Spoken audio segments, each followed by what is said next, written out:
시편 11편 3절, 히브리서 1장 3절의 말씀을 보도록 하겠습니다. 자, 시편 다 같이 일어나서 하나님의 말씀을 봉독하고 두 구절을 같이 보겠습니다. 자,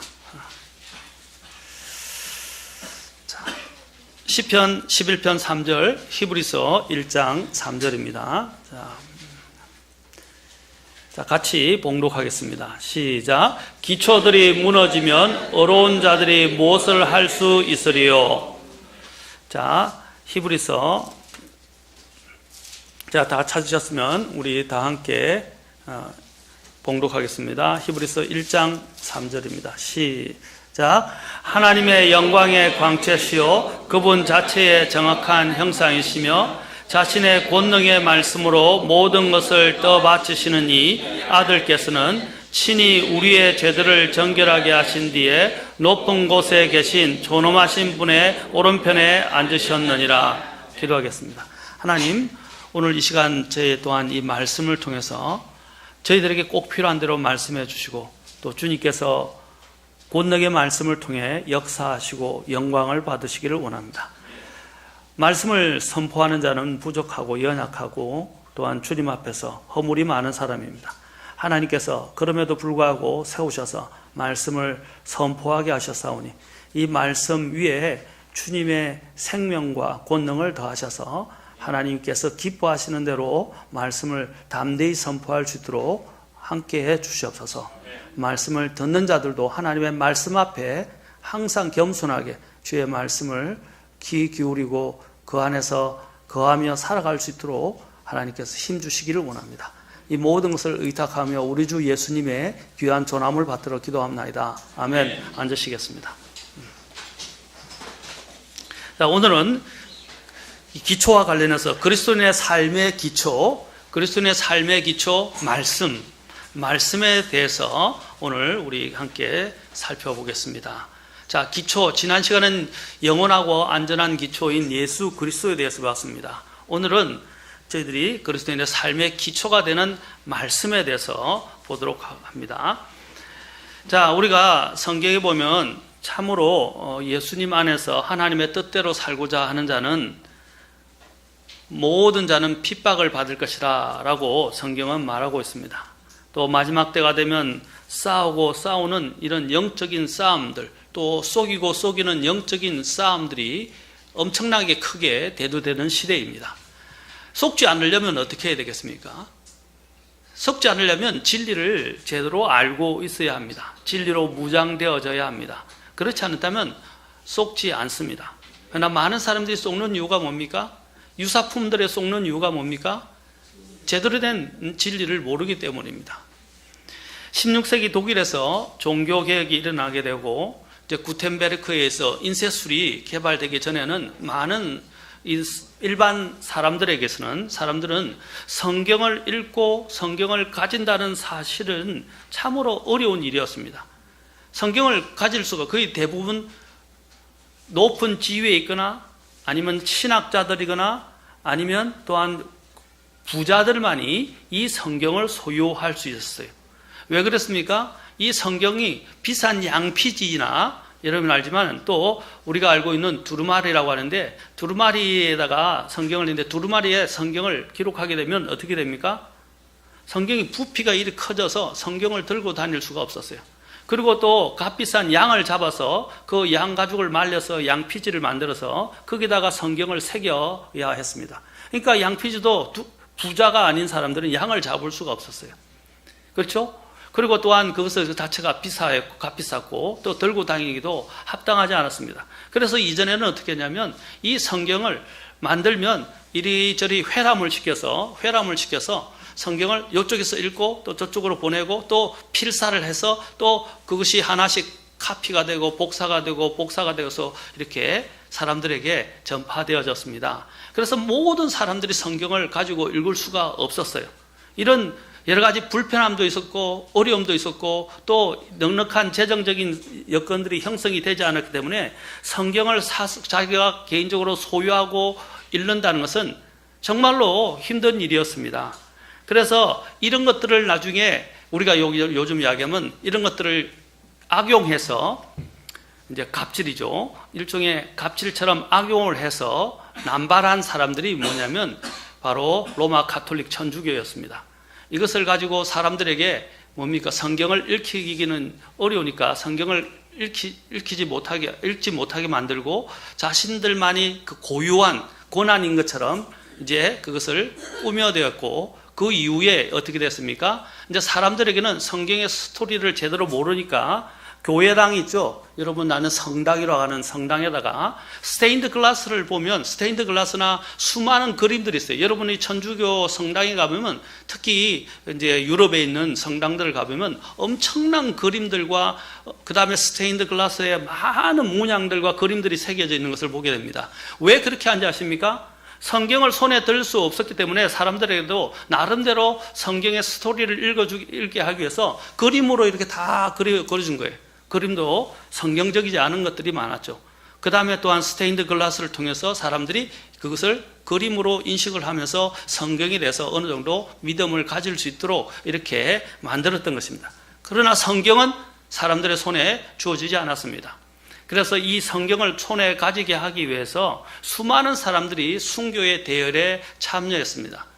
우리가 알기로는 낙스라든지, 그 다음에 위클리프라든지, 그 다음에 틴데일, 이런 많은 사람들의 손을 통해서 성경이 번역되어지고 또 성경이 이제 인쇄술과 함께 퍼져나가서 사람들의 손에 들려지게 된 것입니다.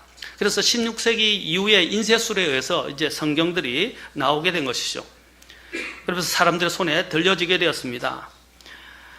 여러분, 이러한 사람들의 손에 성경이 들려지지 않았기 때문에 나중에는 캐톨릭이 사람들을 어떻게 했어요? 잘못된 거짓 진리로 사람들을 인도하게 됐고, 또 그들은 이 사람들이 성경에 대해서 무지했기 때문에 어떻게 그리스도인의 삶을 살아야 하는지, 어떻게 하나님을 바르게 섬길 수 있는지 도저히 알 수가 없었습니다.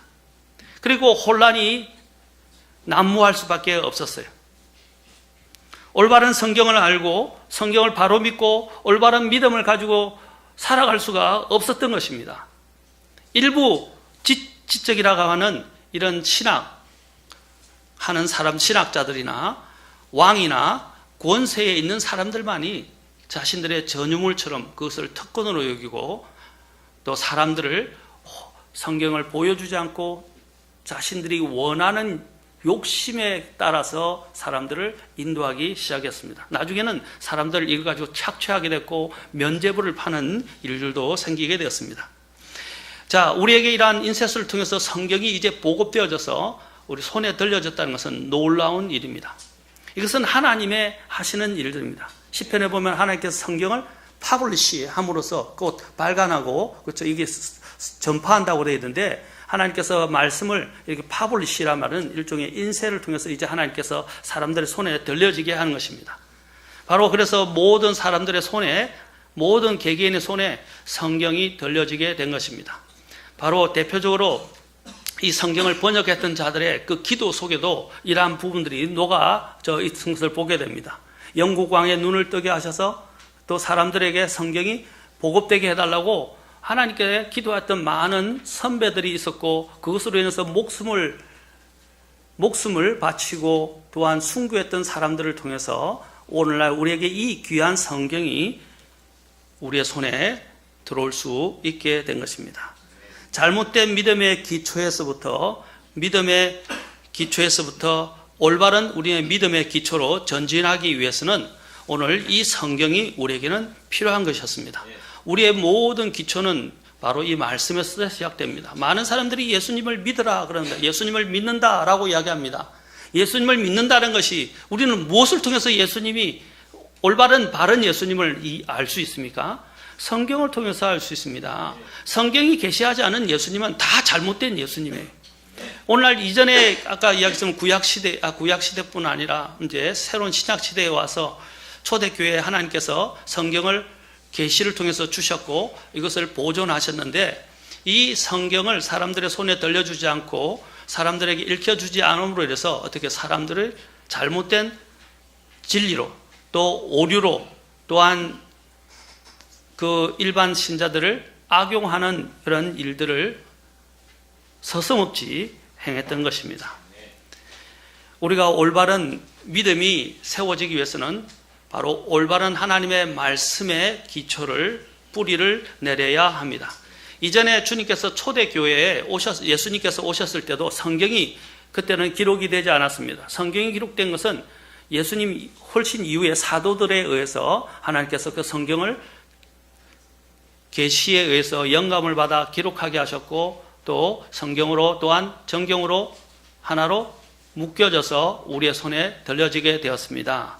그런데 그 이전에 예수님을 알려주는 방법은 무엇이었습니까? 구약에 있는 두루마기를 가지고 구약에 하나님께서 계시되어지고 대언되어진 데 따라서 예수님께서 오셨고, 또 예수님께서 이제 새로운 신약의 말씀들을, 이제 신약 시대를 여시면서 말씀들을 선포해 주셨습니다. 그 이후에 또한 이것들을 사도들과 대언자들이 하나님의 영감을 받아서, 하나님의 뜻에 따라서 감동을 받아서 이것을 기록하게 되었고, 또 이것을 우리에게 전해주게 되었습니다. 그래서 예수님이 이 성경이 만들어지기 전에는 어떻게 우리가 하나님을 알 수 있었습니까? 예수님께서, 하나님께서 보내신 메시아를 알 수 있었습니까? 사도들의 증언들을 받아들일 수 있게 되었습니까? 그걸 전에도 제가 말씀드렸죠. 그것은 바로 메시아적 표적이라고 하는 것을 통해서, 또 그들이 선포하는 말씀을 통해서 확정되었습니다. 그들이 선포하는 말씀이 하나님께로부터 보내심을 받은 자들의 말씀이라는 것을 어떻게 알게 되었습니까? 바로 아까 얘기했던 그 표적들을 통해서 알게 됐어요. 그 표적, 다시 말하면 기적과 기사들과 이적들을 통해서 이 사람들이 하나님께로부터 보내심을 받은 자들이라는 것을 이제 하나님께서 정명에 입증해 주신 것입니다. 사람들도 그것을 보면서 이 사람들이 하나님께로부터 보내심 받은 사람들이구나 하는 것을 알게 되었던 것입니다. 사도란 뜻이 뭡니까? 보내심을 받은 자라는 뜻 아닙니까? 그래서 이전에는 이 기사와 또한 이 표적들, 이적들을 통해서 그들은 하나님의 말씀을 대언자들을, 또한 사도들을 통해서 듣게 되었습니다. 그러나 이제 완전한 것이, 고린도전서 13장에 보면 완전한 것이 올 때는, 그죠? 이제 이전에 부분적으로 알던 것은 다 사라진다라고 그랬어요. 그 완전한 것을 많은 사람들이 잘못 해석하고 있는데, 그 완전한 것은 성경이 완성되는 것을 이야기합니다. 성경이 완성된 이후에는 이제 이전에 부분적으로 알던 모든 부분들, 특히 우리가 이야기했던 구약에 있었던 방언, 이제 신약에서 초반에도 있었죠. 방언이라든지, 그 다음에 우리가 대언이라든지 통역이라든지 이런 또한 놀라운 기적을 행하는 이러한 일들은 이제 사라지게 됩니다. 사라지게 되고, 이제는 완전하신 하나님의 말씀이 이제 우리에게 그것이 무엇인지를 입증해 주게 되었다는 것입니다. 그러므로 이제는 우리는 표적을 구할 필요도 없습니다. 기적을 찾아가 나설 필요도 없습니다. 그렇죠? 이제는 우리는 어디로 가야 됩니까? 예수님을 제대로 알고 하나님을 바르게 섬기기 위해서는 바로 이 성경으로 가야 됩니다. 이제 성경이 우리의 모든 기초예요. 자, 놀라운 사실은 뭐냐면 예수님께서는 뭐라고 불려졌습니까? 살아있는 하나님의 말씀이라고 불려주셨어요. 이 말씀이 어떻게 하셨어요? 육신이 되어 우리 안에 거하시고, 또 하나님께서 감동을 주셔서 또한 이것을 통해서 우리에게 이 말씀을 실제로 기록된 말씀으로 우리에게 전해 주셨다는 것입니다. 기록된 말씀은 그냥 우리가 말하는 인간의 글이 아닙니다. 전에도 말씀드렸지만 인간의 글이 아니라는 것입니다. 왜 그렇습니까? 이 글은 그냥 늘 제가 이야기하지만 검은 것은 그냥 잉크이고, 그 다음에 하얀 것은 종이에 불과한 그런 하나의 다른 책들과 다를 바 없는 그런 책이 아니라는 것입니다. 성경은 거룩한 하나님의 말씀입니다. 이것은 하나님께서 자신의 하나님의 감동을 받은 거룩한 사람들에게 감동을 주셔서 하나님의 그 말씀을 어떻게 했어요? 받아 적게 하셨던 것입니다. 받아 적게 하셨던 거예요. 그 받아 적을 때 하나님께서, 영감이라는 말은 여러분들이 이렇게 생각하셔야 됩니다. 영감이라는 것은 어떤 사람들이 잘못 가르치고 신학교에서도 잘못 가르치고 있는데, 영감이라는 것은 사람에게 영감을 준 게 아닙니다. 사람에게 영감을 준 게, 영감이란 말은 원래 헬라어를 보면, 여러분 그리스를 보면 하나님의 숨이라는 것입니다. 숨, 하나님의 숨 또는 하나님의 호흡이라는 것입니다. 하나님의 호흡을 하나님께서 사람들에게 준 게 아니라 사람들을 감동시키셔서 하나님의 우리가 여기 지금 보고 있는 이 검은색으로 인쇄되어진 그 글자 하나하나에 하나님께서 무엇을 주셨어요? 하나님의 생명의 호흡을 불어넣으신 하나님의 이 글자의 말씀을 주셨다는 사실이에요. 그래서 이 글자의 말씀을 그냥 아무렇지 않게 그냥 읽는 사람들도 있지만 이 글자 하나를 제대로 믿음을 가지고 읽기 시작하면 그 글자는 살아서 움직이기 시작하고 사람을 변화시키고 사람을 구원시키고 사람에게 소망을 주고 사람들로 하여금 이 세상을 힘있게 살아가도록 만들어준다는 거예요. 여기 있는 이 말씀은 그냥 단순한 말씀이 아니에요. 이제 사람들이 또한 이게 하나님을 제대로 믿지 못하는 것은 아까 잘못된 기적과 이런 표적을 구하기 때문이기도 하지만 또한 사람들이 감정적으로 하나님의 말씀을 대하기 때문입니다. 하나님의 말씀은 감정적으로 대해서는 안 됩니다. 하나님의 말씀은 사실이며 진리입니다. 진리는 내가 느끼고 안 느끼고 내가 믿고 안 믿고에 따라서 그것이 진리가 되고 안 되고가 하는 것이 아니에요. 내가 믿든지 안 믿든지 내가 느끼든지 느끼지 않든지 그 진리의 말씀은 진리로 남아 있습니다. 영원히 남는 거예요. 그게 나의 믿음을 더하고 내가 신뢰를 더하게 되면 그 말씀은 살아서 역사해서 정말 내 인생을 풍성하게 만들고 내게 소망을 갖게 만들며 하나님께 더 나아가도록 만들어주고 나를 더 굳건하게 세워주는 것입니다. 그래서 이 글자는 단순한 글자가 아니라는 거예요.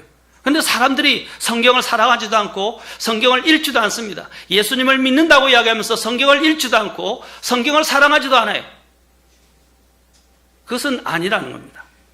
그러면 그리스도인으로 세워질 수 없어요. 성경은 놀라운 책입니다.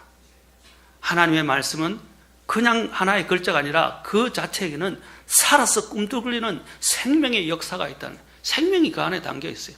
하나님의 호흡이 담겨 있다는 것입니다. 사람이 어떻게 흙으로 사람을 하나님께서 만드셨을 때 사람이 어떻게 살아있는 혼이 되었습니까? 개혁성경은 살아있는 생명이라고 했는데 생명이 아니라 살아있는 living soul, 살아있는 혼이 되었다고 말하고 있습니다.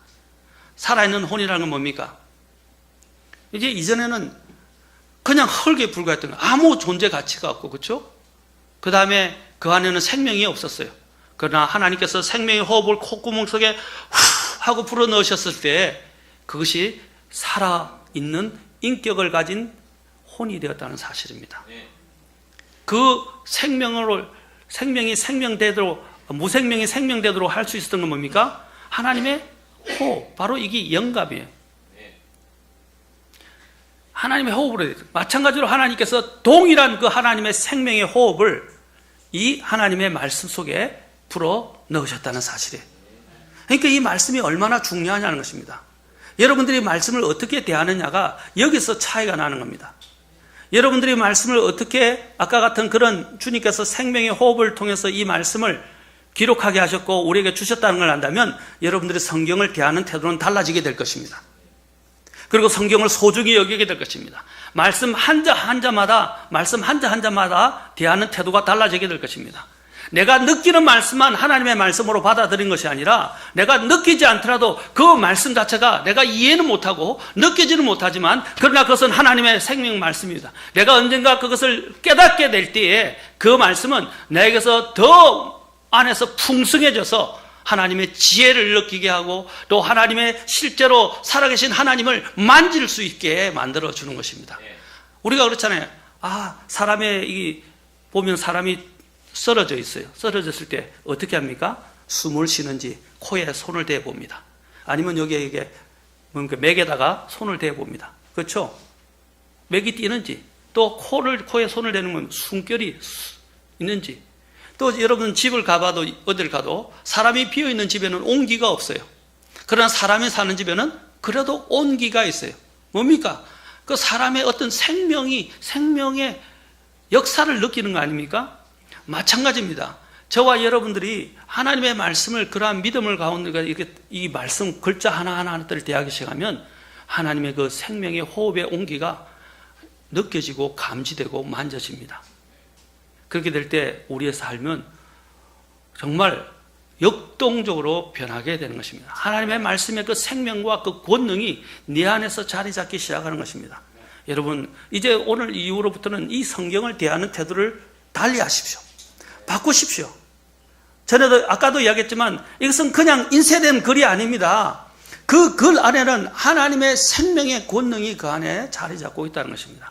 그래서 성경을 읽어야 합니다. 성경을 읽으라는 이유가 거기에 있는 거예요. 그리고 매일 성경을 읽어야 하는 이유가 매일 이 성경을 통해서 하나님의 호흡을 우리가 어떻게 해요? 하나님의 호흡의 온기를 느끼고 하나님과 교제하는 거예요. 그래야 여러분이 믿음이 세워지는 것입니다. 믿음은 로마 10장 17절에서 믿음은 들음에서 나오며 들음은 하나님의 말씀에서 오느니라 라고 말했어요. 믿음은 하나님의 말씀에서부터 오는 것입니다. 그런데 성경을 떠나서 어떻게 하나님을 믿는다고 이야기할 수 있냐고요. 오늘날 하나님이 우리에게 하나님을 알 수 있는 계시의 가장 절정 계시의 방법은 바로 성경이라는 것입니다. 이 영감받은 말씀이 옛날에 원본에만 있는 것이 아니라 하나님이 이 말씀을 그대로 우리에게 전달해 주기 위해서 많은 사람들이 이것을 필사해서 목숨을 내놓고 필사함으로 핍박을 받은 가운데서도 필사해서 우리의 손에 들려지게 했고 결국은 인쇄술의 발달로 찍어서 이제 우리의 손에까지 오게 된 것입니다. 아까도 말씀드렸죠? 영감은 그 처음에 이 성경을 받아 계시를 받아서 기록한 사람이 영감을 받은 게 아니라 기록한 사람들이 받아 적었던 그 글자 하나님의 말씀 자체에 영감이 있다는 사실입니다. 그래서 주님께서 마태복음 4장 4절에서 말씀하셨어요. 유명한 말씀을 하셨어요. 뭐라고 말씀하셨습니까? 사람이 빵으로만 살 것이 아니요 하나님의 입에서 나오는 모든 말씀으로 살 것이니라. Every word, 모든 단어의 말씀, 모든 그 단어의 말씀, 단어 하나하나가 다 움직임. 이것을 우리가 이제 신학적으로 축자 영감이라고 말합니다. 또 성경이 처음에 태초에 처음에부터 시작해서 마지막에 아멘에 이르기까지 계시로 이게 전체가 영감을 받았다. 자, 글자 하나하나 영감을 받은 것을 신학적으로 여러분 책을 보면 그런 말이 나오니까 이제 이해를 시켜주기 위해서 말씀드리는 거예요. 축자 영감이라 그럽니다. 그렇죠? verbal inspiration. 그 다음에는 뭐냐면 또 아까 성경의 처음부터 마지막 전체까지가 다 영감을 받았다 이런 것을 총체적 영감 또는 완전한 영감이라고 말합니다. 플래너니. 자, 여기서 이 모든 성경 전체가 다 영감을 받아요. 부분적으로 어떤 건 영감 받고 안 받은 게 아니라 모든 말씀이 다 하나님의 영감을 받은 거예요. 그래서 예수님께서 너희가 사람이 빵으로만 살 것이 아니요 하나님의 입에서 나오는 모든 말씀, every word, 그냥 all이 아니고 every word, 모든 각 단어의 말씀을 통해서 우리가 어떻게 해요? 살 것이다 라고 그랬어요. 사람은 영적인 존재입니다. 그냥 먹는 이 육체적 음식만 가지고 살아가는 존재가 아니에요. 영적인 존재예요. 우리가 육체적 삶을 생명을 유지하기 위해서 음식을 필요로 하듯이 우리는 영적인 음식인 하나님의 말씀을 먹어야 합니다. 하나님의 말씀과 항상 먹어서 하나님의 말씀을 통해서 영양분을 섭취해야만 합니다. 그런데 성경을 멀리한다? 그러면서 내가 잘하기를 기대한다?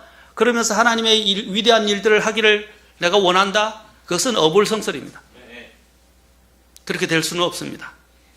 그래서 우리는 이전에 이러한 아까 잘못된 방법에 의해서 많은 중세시대에는 사람들이 호도되어졌습니다. 바로 이 호도된 데서 사람들을 깨우치기 위해서 어떻게 해요? 종교개혁이 일어나기 시작했습니다. 사실 종교개혁이 일어나기 전에도 우리 베프티스트, 침례 성도들은 이미 존재하면서 말씀을 가지고 살았고 말씀을 필사했으며 말씀을 다른 사람들에게 선포하다가 잡혀서 목숨을 잃었었습니다. 그러나 그 와중에 이러한 사람들의 많은 기도와 또한 희생을 통해서 이제 그 루트라든지 우리가 알고 있는 종교개혁을 일으켰던 사람들이 우리가 알고 있는 침례 성도들의 도움을 입었어요. 도움을 입어서 그들의 성경에 눈을 뜨게 되고 또 성경을 눈을 뜨게 되어서 어떻게 해요? 어떤 운동이 일어나 종교개혁의 가장 큰 기치는 뭐였어요? Back to the Bible. 성경으로 돌아가자. 성경으로 돌아가자 였어요. 성경으로 돌아가는 거예요. 자, 저와 여러분들이 제대로 하나님을 알고 바르게 하나님을 섬기기 위해서 해야 할 일은 뭡니까? 성경으로 돌아가는 겁니다. 성경으로. 하나님을 사랑하는 사람은 그분의 말씀을 사랑할 수밖에 없어요. 주님께서 요한복음에서 15장에서 뭐라고 말씀하셨어요? 나의 명령을 가지고 지키는 자라야 나를 사랑하는 자리. 나를 사랑하는 자는 나의 명령을 가지고 지킨다라고 주님께서 또 바꿔서 말씀하셨어요. 주님을 사랑하는 사람들은, 주님을 정말 구원받고 주님을 사랑하는 사람들은 주님의 말씀을 사랑하지 않을 수 없어요. 그 말씀을 생명처럼 여긴단 말입니다. 예수님의 아까 그 생명이 이 성경에 다 담겨 있고, 하나님이 우리에게 계시하고자 하는 모든 하나님의 뜻이, 그죠? 이 성경 안에 다 들어 있다는 것입니다. 하나님의 말씀의 권능을 한번 생각해 봅시다. 하나님이 이 세상을 창조하실 때 어떻게 창조하셨어요? 네, 말씀으로 창조하셨다고 되어 있어요. 말씀을 아까 히브리서 1장 3절에서도 나왔죠. 또 요한복음에서도 나왔죠. 하나님께서 말씀으로 이 세상을 창조하셨고 그분이 없이는 된 것이 없다고 말씀하고 있어요. 그래서 처음에 주님께서 제일 먼저 어둠이 혼돈 가운데 있고, 그렇죠? 깊음이 있을 때 하나님의 영이 그 위를 다니면서 나중에 주님께서 뭐라고 하셨어요? 이르시되 빛이 있으라, 빛이 있으라 라고 말씀하셨어요. 이 말씀으로 가장 근원적인 빛이 태생되게 되었고, 그 위로부터 주님께서 창조 작업을 말씀으로 하셨어요. 이르시되, 이르시되, 이르시되 라고 계속해서 말씀하신다는 사실입니다. 그래서 말씀으로 이 세상을 창조하셨어요. 자, 그래서 히브리서 11장, 자, 이제 11장 3절에 보면 그 말씀에 대한 믿음을 통해서 우리는 이 세상이 하나님의 말씀으로 지어진 줄 안다라고 말했습니다. 자, 그런데 여러분, 말씀으로 주님께서 이 세상과 세상을 만드셨어요. 창조하셨어요. 그런데 문제가 뭐냐면 사탄이 나타나서 가장 먼저 한 일이 뭡니까? 가장 먼저 하는 일이, 자, 창세기 1장, 창세기 3장으로 가서 봅시다. 가장 사탄이 먼저 한 일이 뭡니까? 예. 자, 왜곡하기 전에 먼저 다른 일이 있었습니다. 자, 3장 1절에 봅시다. 3장 1절에서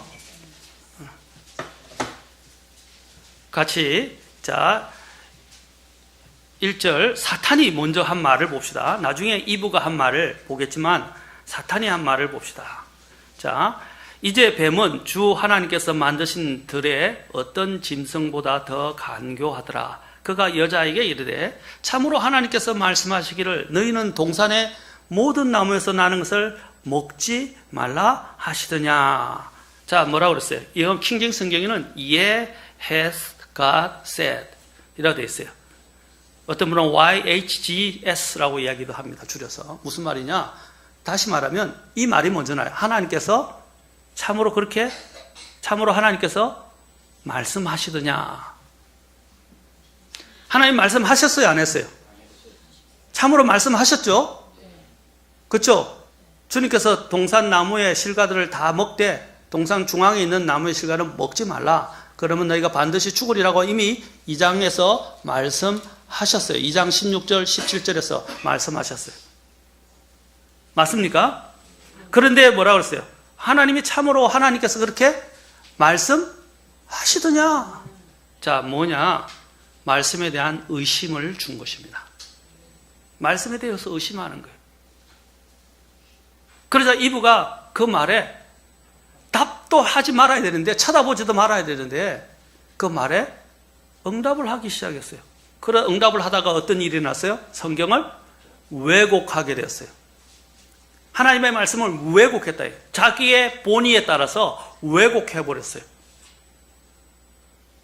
그 왜곡의 방법이 뭡니까? 하나님의 말씀을 삭제하고 하나님의 말씀을 더해버리고 하나님의 말씀을 또 변개해버리고 바꿔버렸어요. 계약시킨 것입니다. 여러분, 마귀를 이길 수 있는 방법은 뭡니까? 하나님의 말씀을 정확하게 바르게 아는 것입니다. 하나님의 말씀에 더하거나 빼면 안 돼요. 그리고 하나님의 말씀을 내 개인적인 어떤 상태에 따라서 말씀을 바꾸어서도 안 됩니다. 성경 번역에 있어서 이것이 중요한 이유예요. 여러분, 성경 종류들이 너무 많아요.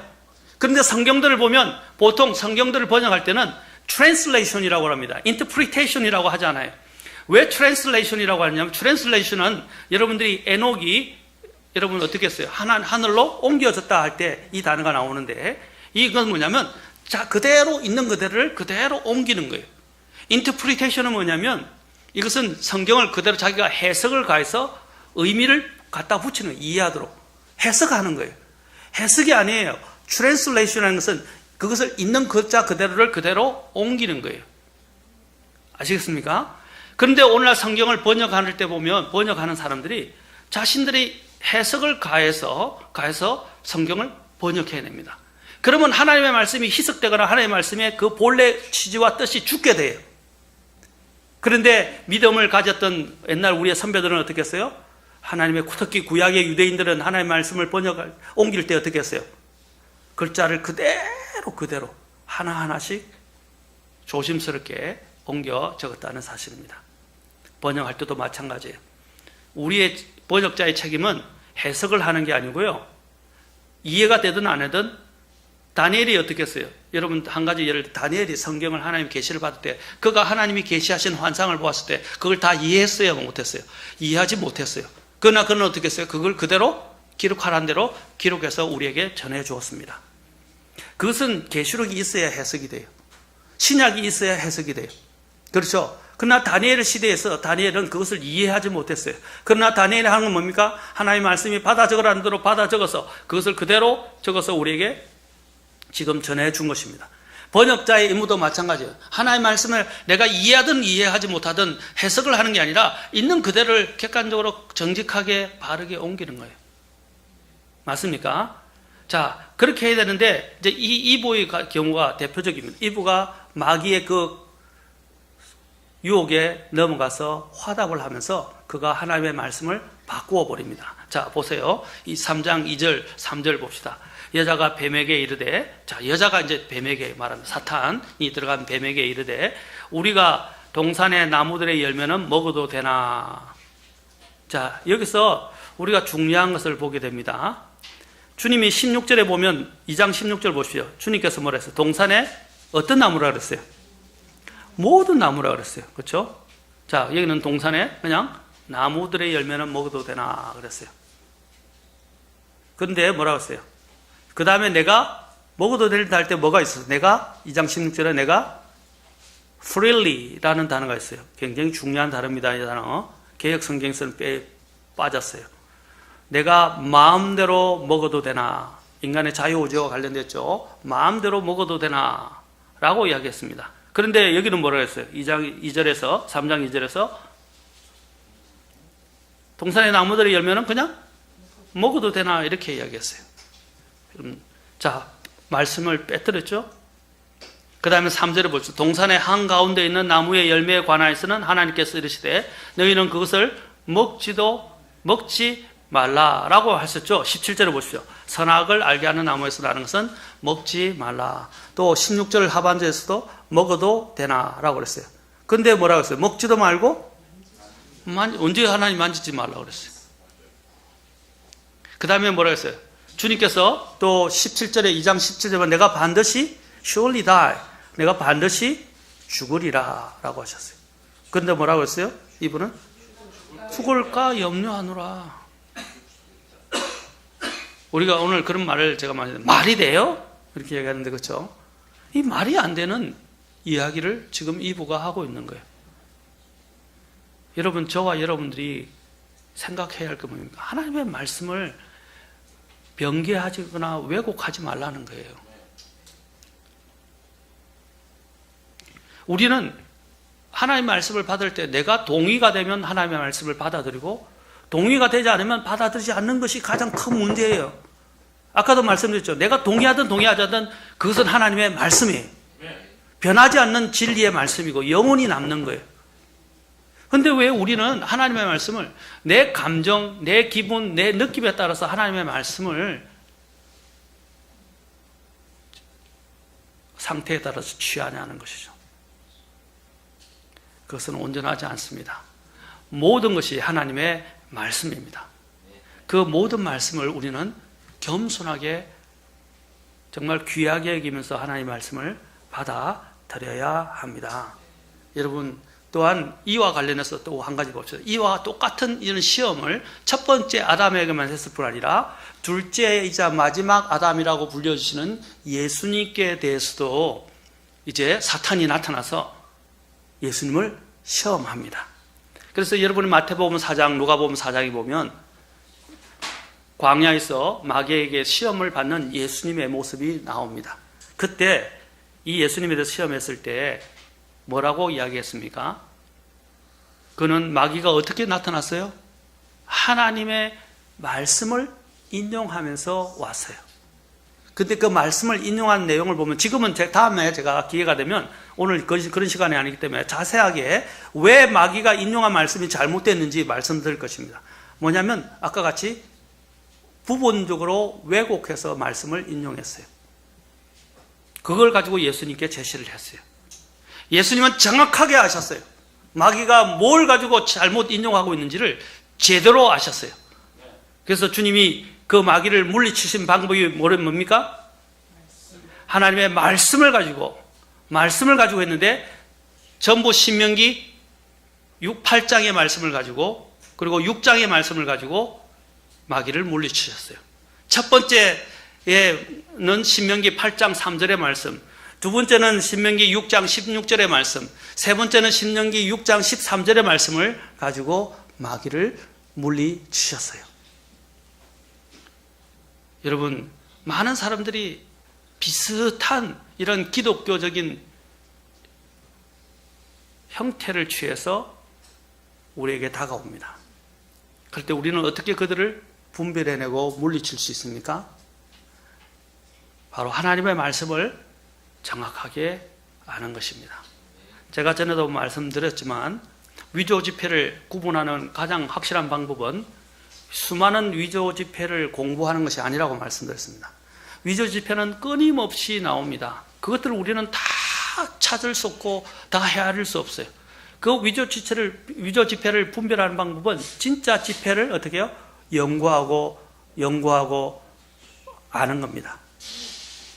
그렇죠? 은행원들이 그래서 그 위조 지폐 감별하는 은행원들은 진짜 지폐를 연구하고 계속 만집니다. 그래서 이 인간의 그 촉감이 완전히 거기 길들여지게 되면 어떻게 하냐면 돈을 헤아려도요, 탁 느낌이 와요.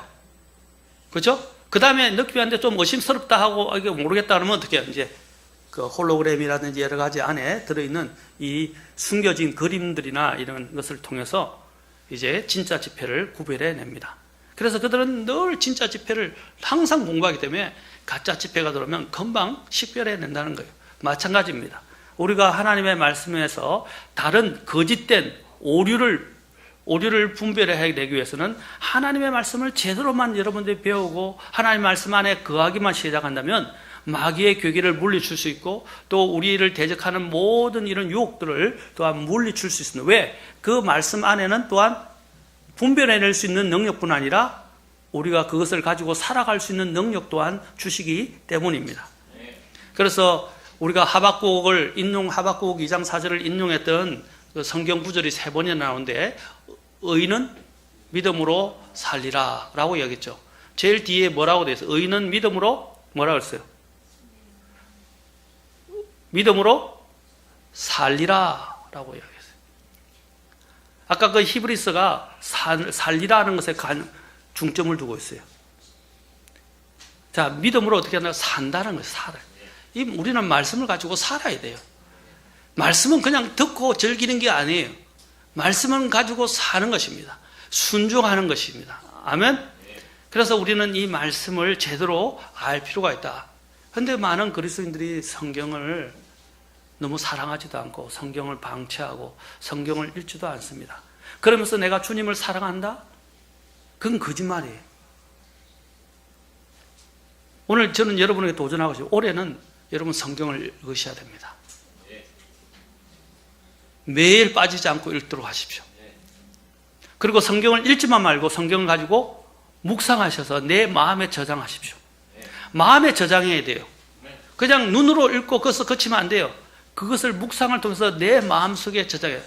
그래서 시편 기자가 내가 주님께 죄를 범하지 아니하게, 죄를 짓지 아니하기 위해서 주의 말씀을 내 마음속에 감추었나이다. 숨겼나이다. 여러분의 마음속에 말씀을 저장해 놓아야 합니다. 그래야 그 저장한 말씀이 더 풍부해지고 더 풍성해지면 어떤 일이 나요? 이제 내 마음속에서 시와 참 찬송과 영적인 노래들이 막 울려 퍼지기 시작해요. 맞습니까? 그 말은 뭐예요? 내 삶이 활력이 있고 노래가 있고 감사가 넘치고, 그렇죠? 성령 충만한 삶을 산다는 거예요. 저도 군대 다닐 때 정말로 군대 생활 힘들었습니다. 눈물, 매번마다 구타 뭐부터 시작해서 훈련도 호될 뿐 아니라 구타가 너무 많아서 너무 힘들었어요. 그래서 고참들이, 우리 고참이는 요즘은 선임병이다 그래서 고참이라고 했는데, 고참들이 제가 강원도에서 군대 생활했는데 부산이 집이었어요 그때. 부산까지 너 포복에서 보내주면, 휴가 보내면 갈래? 예, 포복에서라도 가겠습니다. 근데 그건 불가능한 이야기지만 이제 그렇게 이야기하죠. 포복을 해서라도 부산까지 가고 싶었어요. 그 정도로 군대를 떠나고 싶었어요.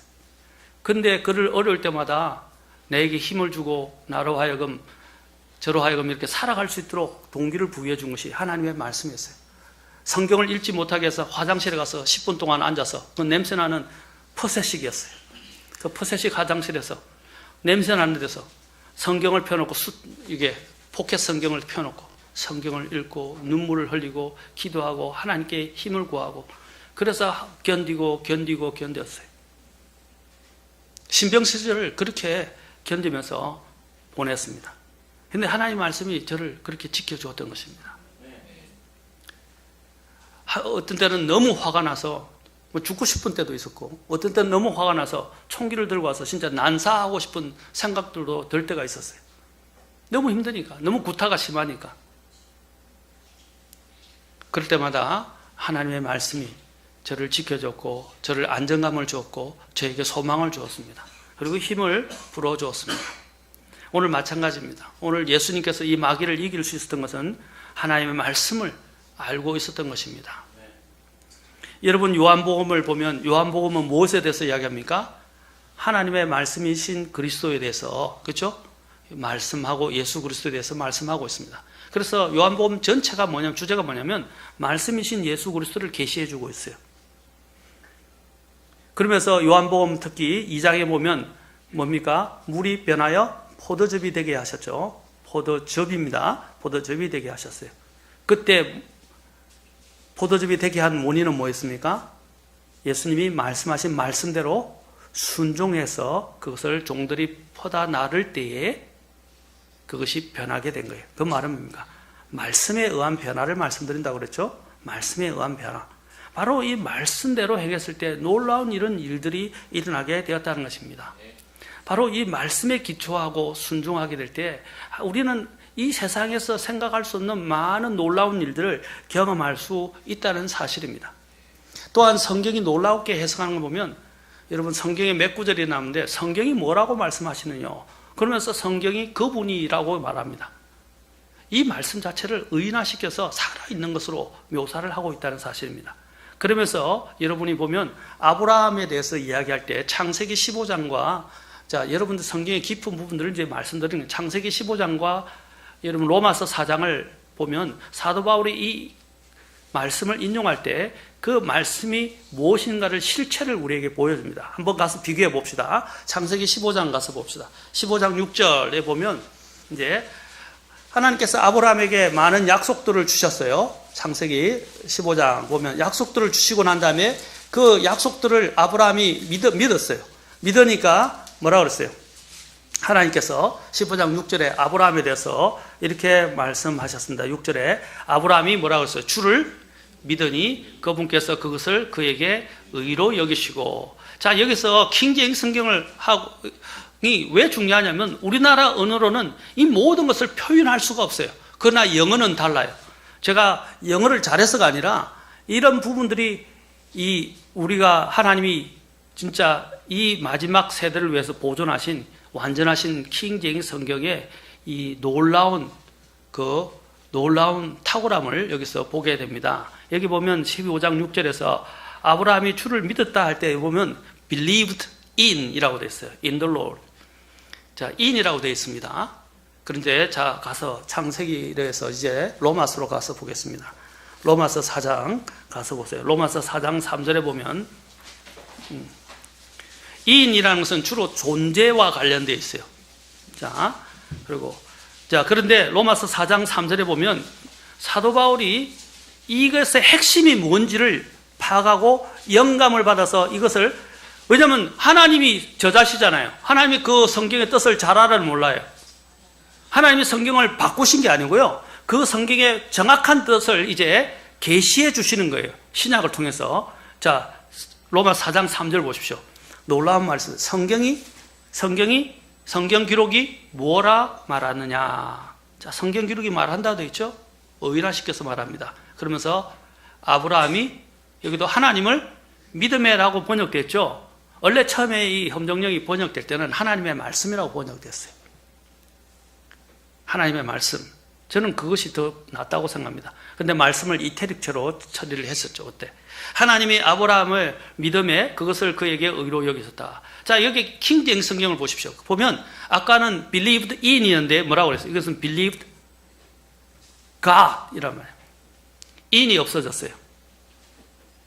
이게 이제 킹제임스 성경의 모음입니다. 여러분, 죄송합니다. 영어를 강의하는 건 아닌데, I believe you, I believed in you 하고 I believed you 하고 차이가 있어요. 또 I believed on you 하고 또 차이가 있어요. 근데 보통 I believe you 하면 뭐냐면 너를 믿는다는 뜻보다도 너를 믿는데 너가 한 말을 나는 믿어, 이런 뜻입니다. 네가 한 말을 믿는다 이 말이에요. 여기서도 마찬가지입니다. 아브라함이 믿은 건 뭐라고 그랬어요? 창세기에서는 하나님의 그 존재를 믿은 것처럼 이야기하지만 로마서에서 사도 바울은 그걸 뭐라고 해요? 하나님의 말씀을 믿었다라고 말하고 있어요. 말씀. 그래서 그 말씀을 믿었던 것을 가지고 하나님은 아브라함을 뭐라고 그랬어요? 아브라함을 의로 여기셨다라는 것입니다. 야, 이것은 놀라운 하나님의 말씀입니다. 그가 믿었던 부분들을 이제 그 뒤에서 계속 이야기하고 있습니다. 뭡니까? 16절에 보면 그 약속을 주셨는데 그 약속에 대해서 그가 믿음이 없어지지 않고 의심하지 않고 그것을 그대로 믿었다고 말하고 있습니다. 믿음이 약해지지 않고, 그렇죠? 그 약속을 믿어요. 그래서 20절에 보니까 믿지 아니함으로써 하나님의 약속에 관하여 흔들리지 아니하고 오히려 믿음이 강해져서 하나님께 영광을 돌리며 그분께서 약속하신 것을 그분께서 또한 능히 이행하실 줄로 온전히 확신하였으니 그러므로 그분께서 그것을 뭐라고 했어요? 그에게 의로 인정하셨느니라. 뭘 믿었다고요? 하나님의 약속의 말씀을 믿었다는 것입니다. 여러분, 우리가 알고 있는 이스라엘 백성들의 문제는 뭐였습니까? 여러분, 앞에 좀 히트는 꺼주시면 좋을 것 같아요. 공기가 너무 탁하고 청정 기능도 넣어주세요. 자, 이스라엘의 문제점은 뭡니까? 이스라엘 백성들의 문제점은 하나님의 말씀을 대수롭지 않게 여겼던 것이 가장 큰 문제였습니다. 그것이 바로 그것에 대해서 기록하고 있는, 집약해서 기록하고 있는 것이 히브리서입니다. 바로 히브리서 우리 가서 한번 보겠습니다. 히브리서 한 번 더 보겠습니다. 히브리서에 가보면 히브리서 4장에 가서 보겠습니다. 그리고 3장도 보겠습니다. 자, 히브리서 2장 1절 먼저 보겠습니다. 히브리서 2장 1절에 보면 이제 이스라엘의 가장 큰 문제가 뭐냐? 자, 2장 1절 그 당시에 또 지금 히브리를 기록하고 있을 때에 또 주의를 준 것이 뭐냐? 2장 1절 가서 보겠습니다. 자, 보세요. 그러므로 우리는 마땅히 우리가 지금까지 들은 것들에 더 열심히 주의를 기울여야 하리니. 들은 것이 뭐죠? 하나님의 말씀이에요. 그런데 그것이 언제라도 그것들이 뭐라고 그랬어요? 우리에게서 빠져나가지 못하게 하려 함이라. 빠져나가지. Let them sleep. 그렇죠? 자, 그것들이 빠져나가지 못하게 하려고. 이제 rest. 말씀이 빠져나간다고 말하고 있죠? 그런데 그들이 뭐라 했어요? 이 이스라엘의 문제는 바로 이 말씀들이 열심히 주의를 기울여야 되는데 그 말씀들이 다 새 나가는 거예요. 여러분이 뭔가 보관을 하려고, 그렇죠? 물을 좋은, 이렇게 만약에 좋은 매실 같은 걸 담았는데 그걸 보관하려고 했는데 밑에서 구멍이 나서 설설설설설설 빠져나가요. 그럼 어떻게 해요? 다 버리는 거예요. 남지 않는 거예요. 먹을 게 없어지는 거예요. 똑같습니다. 하나님의 말씀이 새어나가지 못하게 해야 돼요. 근데 수많은 사람들의 문제가 뭐냐? 이스라엘 이 백성들처럼, 또는 여기 지금 히브리 기자가 히브리 그리스도인들에게 쓰고 있는데, 이 히브리 그리스도인들처럼 말씀이 들었는데 그 말씀이 솔솔솔솔 빠져나가는 거예요. 또 4장에 가서 봅시다. 이스라엘 백성들의 문제점은 또 4장에 나옵니다. 히브리서 4장 1절 2절 가서 봅시다. 4장 1절 2절 우리 같이 한번 읽어봅시다. 자, 시작. 그러므로 우리는 두려워할지니 그분의 안식에 들어갈 약속이 우리에게 남아 있을지라도 너희 중에 어떤 사람이 거기에 이르지 못할까 염려하노라. 우리뿐만 아니라 그들에게도 복음이 선포되었으나 선포된 그 말씀이 그것을 들은 자들 속에서 믿음과 섞이지 아니하였으므로 그들에게 유익을 끼치지 못하였느니라. 뭐라 그랬어요? 복음의 그 선포된 말씀이, 그 말씀이 선포된 들은 자들 속에서 어떻게 해요? 뭐와 섞이지 못했다고요? 믿음과 믿음으로 받아들이지 못했다는 거예요. 믿음과 섞이지 못하게 되니까 그들에게 유익을 주지 못했다라는 것입니다. 유익을. 그래서 주님께서는 계속해서 뭐라고 말합니까? 계속해서 뭐라고 말씀하십니까? 자, 3장 15절 보십시오. 3장 15절, 또 4장에서 두 번 연속해서 주님이 말씀하십니다. 뭐라고 말씀하십니까? 3장 15절에 보면,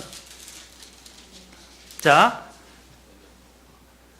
주께서 이르시되 오늘 너희가 그분의 음성을 듣거든 경노하게 하던 때에 한 것 같이 너희의 마음을 강팍하게 하지 말라.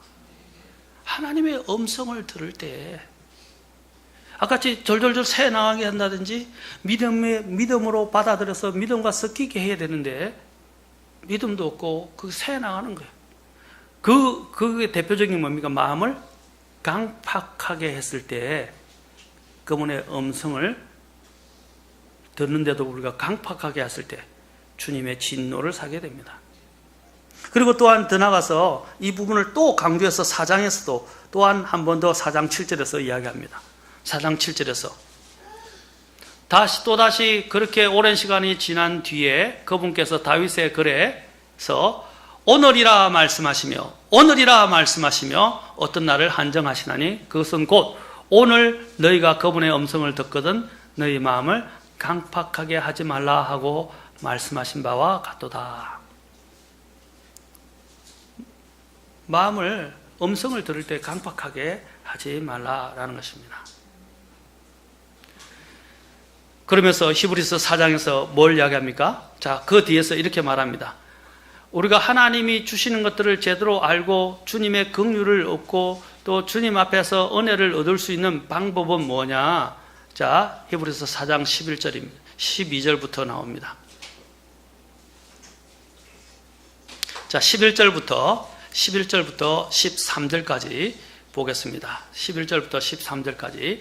자, 14절까지 시작. 그러므로 우리가 저 안식에 들어가도록 힘쓸지니 이것은 아무도 그 믿지 아니하던 동일한 본을 따라 넘어지지 아니하게 하려 함이라. 하나님의 말씀은 살아있고 권능이 있으며 양날 달린 어떤 검보다도 예리하여 혼과 영과 및 관절과 골수를 찔러 둘로 나누기까지 하고 또 마음의 생각과 의도를 분별하는 분이시니 그분의 눈앞에서 드러나지 아니하는 창조물이 하나도 없고 모든 것이 우리와 상관하시는 그분의 눈에 벌거벗은 채 드러나 있느니라. 그런즉 우리에게 위대하신 대제사장 곧 하늘로 들어가신 하나님의 아들 예수님이 계신 줄 알므로 우리가 우리의 신앙 고백을 굳게 붙들자. 여기서 말씀의 두 가지 측면을 이야기해요. 하나님의 말씀은 뭡니까? 모든 우리의 혼과 영과 및 관절과 골수를 둘로 나누고 또 마음의 생각과 의도를 분별하시고 모든 것들 다 드러내신다 이 말입니다. 아주 두려운 말씀이죠. 그런데 또 뭐냐면 놀라운 건 뭐냐면 그분이라고 이것도 이야기합니다. 그분이라고 그랬죠. 그죠? 13절에 그분의 눈앞이라고 그랬어요. 그분이라고 말했어요. 의인화시킨데. 이제 더 놀라운 건 뭐냐면 하나님의 말씀은 우리의 마음의 의도들을 다 드러내고 분별하신 분입니다. 그리고 심판대에 서게 만듭니다. 그런데 더 놀라운 말씀은 14절 보십시오.